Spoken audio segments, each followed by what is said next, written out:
चौथी बात क्या है, आपको पढ़िएगा यूहन्ना 2 का 19 और 22, 19 और 22, 19 से 22, यूहन्ना 2 अध्याय 19 से 22।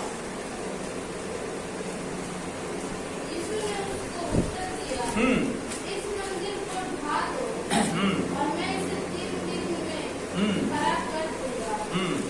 यहूदियों ने कहा, इस मंदिर के बनाने में 80 वर्ष लगे हैं, और क्या तू उसे 3 दिन में खड़ा कर देगा? परंतु उसने अपने देह के विषय में, मंदिर के विषय में कहा था। अतः जब वो मुर्दों में से जी उठा, तो उसके चेलों को स्मरण आया कि उसने ये कहा था, और उन्होंने पवित्र शास्त्र और उस वचन की जो यीशु ने कहा था रीति भी की। यहाँ यीशु में क्या है, इस मंदिर को ढा दो और मैं इसे 3 दिन में खड़ा कर दूंगा। मंदिर को ढाने के बाद किसी को बोलने की हिम्मत है? किसी भी धर्म के किसी भी पूज्य स्थान को या उनके रिलीजियस सेंटर को ढाने की कोई भी व्यक्ति बोल नहीं सकता। लेकिन यीशु में सिखाता है, उस वक्त में एक ही मंदिर था।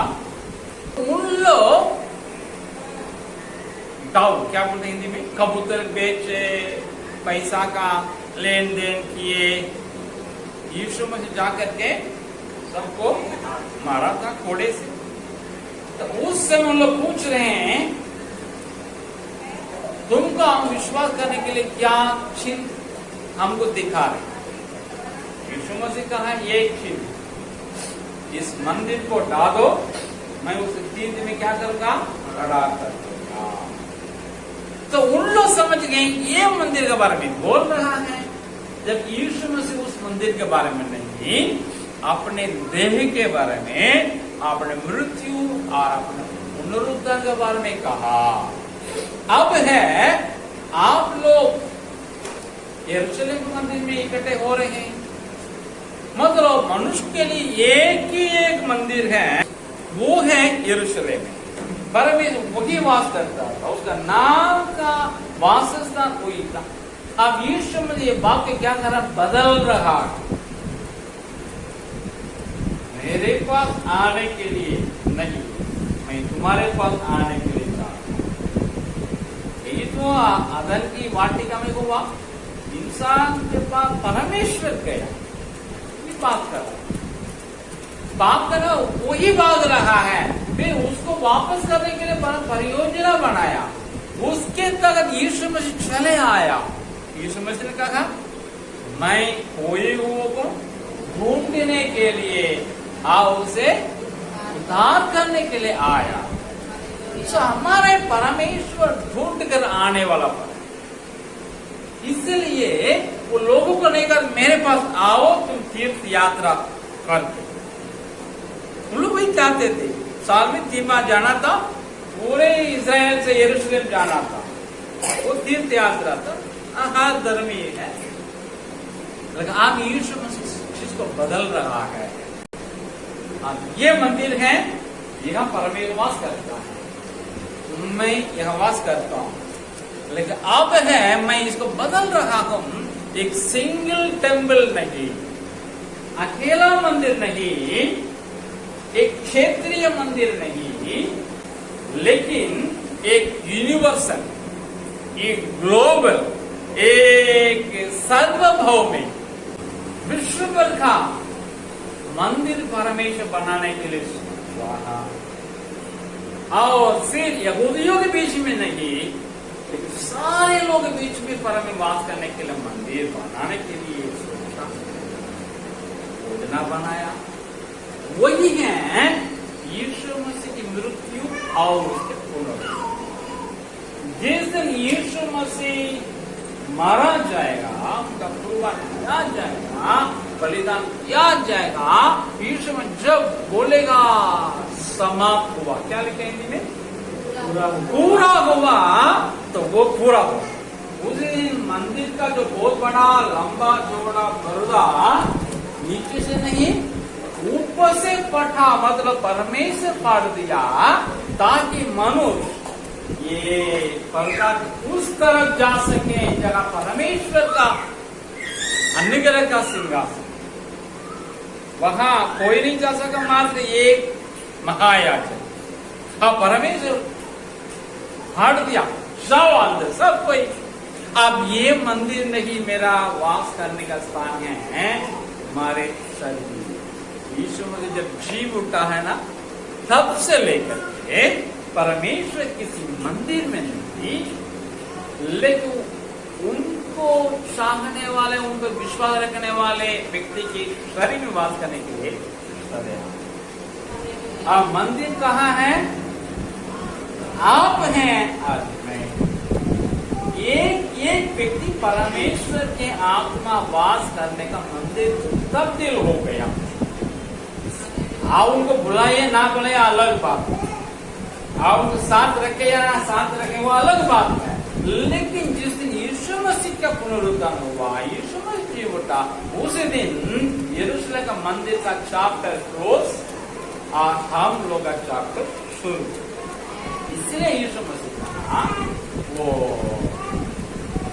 सामरी स्त्री से वो बोलती है, आप लोग बोलते हैं यरूशलेम के मंदिर में आराधना करना है, हम लोग बोलते हैं इस गरिजीम पहाड़ में आराधना करना। कहाँ आराधना करना है? यीशु मसीह कहता है ना यरूशलेम के मंदिर में और ना इस गरिजीम के मंदिर में, लेकिन सारे जगत में परमेश्वर आराधना करने का वक्त आ गया और वो अब ही आ गया है। और परमेश्वर का आखिर नहीं किसी को उसको पकड़ किसी मंदिर में बैठाए बंद कर, लेकिन वो आत्मा है जो परमेश्वर का आराधना करने वाले हैं, वे आत्मा से और सच्चाई से आराधना करें। उन लोगों को ही परमेश्वर चाह रहा है। आत्मा से और सच्चाई से मतलब क्या है? जिस परमेश्वर को आराधना उसका बारे में जानकारी प्राप्त है, अंधविश्वास करके नहीं, अंध भक्त बन के नहीं, लेकिन सोच समझ करके, क्या बोलते हैं, सोच बुझ करके ना, परमेश्वर को जान करके उनका आराधना करना है। तुम जिसको आराधना करते हो उसको जानते नहीं, यीशु उनसे कहा, लेकिन हम जिसके आराधना करते हम जानते हैं, यीशु ने सामने स्त्री से कहा। फिर बाद में देखिए पौलुस क्या कहता है, एक दिन शहर में गया, वहां बहुत भक्तजन थे, लेकिन लिखा है अनजान ईश्वर के लिए आराधना करते थे लोग, लेकिन उनको मालूम नहीं ईश्वर कौन। हम अनजान ईश्वर का आराधना, पौलुस ने कहा उस अनजान ईश्वर के बारे में मैं बोलने के लिए वो है ये भगवान, वो है अपने पुत्र को भेजा इंसान के रूप में, उनका नाम यीशु मसीह, उनको क्रूस में चढ़ाया गया है जो हमारा प्रायश्चित बना। वो जीव उठा है, वो अब जीवित हैं, उसी के द्वारा परमेश्वर आने वाले दिन में कयामत करने, मतलब जज में, मतलब क्या बोलते हिंदी में, न्याय करने जा रहा है। इसलिए इस यीशु में विश्वास कीजिए। उसने कहा सच में आपको मुझको समझने की आवश्यकता, किसकी आराधना करना, किसको उपासना करना, किसके दंडावत करना। अगर हम समझ गए, हम मंदिर में नहीं जाएंगे, गिरजा गए, ये यीशु मसीह का वासस्थान छोड़े नहीं पाए। आप और हम जहाँ इकट्ठे होते हैं वहाँ यीशु मसीह चले आता है कि क्यों? हम अकेले एक एक दिन परमेश्वर का निवास स्थान के मंदिर है। इसलिए कहता है, पढ़ेगा प्रेरित के काम उसका 7वें अध्याय, पार्टी नहीं, 48 परम प्रधान हाथ के बनाए हुए घरों में नहीं रखता है, जैसे भविष्यवक्ता ने कहा, प्रभु कहता है स्वर्ग मेरा सिंहासन, पृथ्वी मेरे पांवों की तरह चौकी। मेरे तुम किस प्रकार घर बनाओगे? हाँ, कौन सा स्थान होगा? क्या ये सब वस्तु मेरे हाथ की क्या ये सब मेरे हाथ में बना हुआ नहीं है? ये कि मैंने बना, उसी को लेकर के मेरे लिए घर बनाओगे, मैं रहूंगा नहीं। स्वर्ग मेरा सिंहासन, पृथ्वी पावक चले चौक, इतना बड़ा मैं हूं, मुझे छोटा घर में कैसे बनाओ? नहीं, मैं तुम्हारे अंदर वास करने अपने को नम्र और दीन बना करके आता हूं। यीशु ने क्या कहा? मैं मन में नम्र और दीन हूं, मुझसे सीखो। तो यीशु मसीह के पुनरुत्थान के दिन में, जिस यीशु मसीह जी उठा, उस दिन एक भौतिक मंदिर ढाया गया, एक जीवित मंदिर खड़ा किया गया है। यीशु में चाहता आप में, मुझ में बात। मैं हाँ बोल दिया, अगर अभी तक आप हाँ बोले हैं, आज स्पीकर के लिए पढ़ेगा 3 का 20 पढ़ेगा, प्रकाशित वाक्य। देख मैं द्वार पर खड़ा हुआ खटखटाता हूँ, यदि कोई मेरा शब्द सुनकर द्वार खोलेगा, मैं उनका पास भीतर आकर उसके साथ भोजन करूंगा। अभी यीशु में खटखटाता है। अगर आप क्रिश्चियन नहीं है, आप दिल को खटखटाता रहेंगे। यीशु चाहते हैं आप द्वार खोले, वेलकम करें और आपके दिल में वास करें, आप शरीर में वास करें। तब से लेकर आप उनके साथ वो आपका क्या करें? संगति करता रहे। जैसे राकेश जी यहाँ आकर के संगति करते हैं, ये दरवाजा खोल दिए, आपकी आवाज सुनकर अमित मैं आ रहा हूँ, आइए जी दरवाजा खोला, आ गई। अभी क्या हो रहा है? संगति हो रहा है। भैया तो बुलाया ही नहीं, पता ही नहीं था माया जी की नहीं, लेकिन बोले क्या है, कैसे आप दोनों की संगति इसी तरह का परमेश्वर चाहता है आपके साथ, वो उनके साथ आप संगति करें। इसी के लिए यीशु मसीह के जीव का पुनरुत्थान हुआ। ये शरीर है उसका मंदिर मानिए और आखिर के सबसे लास्ट में आपको पड़ेगा पहला कुरिन्थियों 15 का 20, 21, 22। पहला कुरिन्थियों 15 का 20, 21, 22।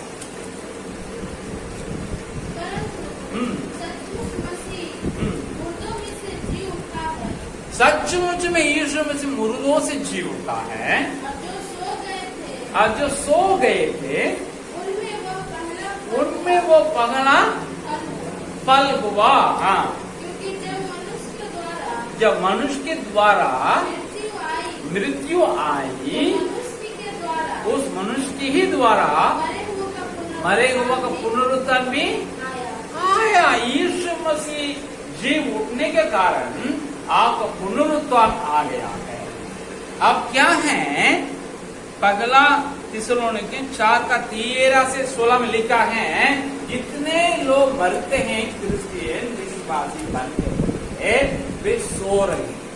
भाई उनको मृत्यु नहीं कहा, सो रहे। यीशु मसीह जब आएगा, ये सोए हुए लोग जगाया जाएगा, जगेगा, उनके लिए क्या करते हैं? एक नया शरीर दिया जाएगा, उससे वो उठा लिया जाएगा।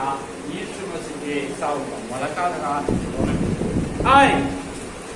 अब यीशु मसीह का यूहन्ना 11 का 25 पड़ेगा, 11 का 25, यूहन्ना 11 का 25।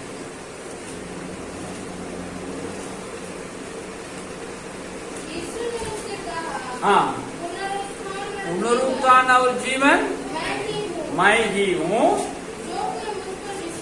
जो कोई मुझ पर विश्वास करेगा, यदि मर भी जाए तो भी जिएगा। प्रियो, आपको मुझको एक जीवित आशा उसी दिन मिली है जिस दिन यीशु मुर्दों से जी उठा। उनका पुनरुत्थान से आपके लिए मेरे आशा मिली, मरने के बाद में जी उठेंगे। ऐसा कोई आशा कोई धर्म में है? कोई महाराज ने बताया है? यीशु में कहता है मुझ पे विश्वास करेंगे, मरने के बाद हम जिलाएंगे तो जी उठेंगे। जी उठेगा, पापा मम्मी भाई बहन सबको क्या करेंगे? बोलो, देखेंगे, आदम को भी देखेंगे, नूह को भी देखेंगे, पौलुस को भी देखेंगे, सबको देखेंगे। तो यीशु मसीह के जी उठने से हम लोग को आशा मिलेगी, इसलिए हम लोग आशा के साथ आगे बढ़े। तो मैंने कहा 5 बातें यीशु मसीह के पुनरुत्थान में होगा उस दिन में जी उठने से। नंबर 1, शैतान का सीट कुचला गया है, उसका पावर छीना गया है, उसका पूंछ में थोड़ा सा है, उसको भी हम लोग क्या करने जा रहे हैं, हम लोग कुचलने जा रहे हैं यीशु मसीह का नाम। दूसरा है यीशु मसीह ने उनके हाथ से चाबी छीन लिया, इसलिए अभी उसको किसी की मृत्यु के ऊपर अधिकार नहीं, मृत्यु बिना यीशु के जंग आएगा नहीं, इसलिए हम लोग डरने की जरूरत नहीं है। तीसरा है जो मरे हुए अच्छे लोग थे उनको आजादी दिया है, तो आपको भी मुझे भी बहुत कुछ करेंगे। यीशु मसीह को पुनरुत्थान के द्वारा हमारा शरीर यीशु मसीह के परमेश्वर मंदिर में तब्दील हो गया। हम मंदिर को मंदिर मान करके आगे बढ़ेंगे। और सबसे लाल हमारे लिए आशा मिली है, हम मरेंगे जी उठेंगे, हम नष्ट नहीं होंगे। 5 बातें याद रखिएगा, परमेश्वर आपको आशीर्वाद करेंगे।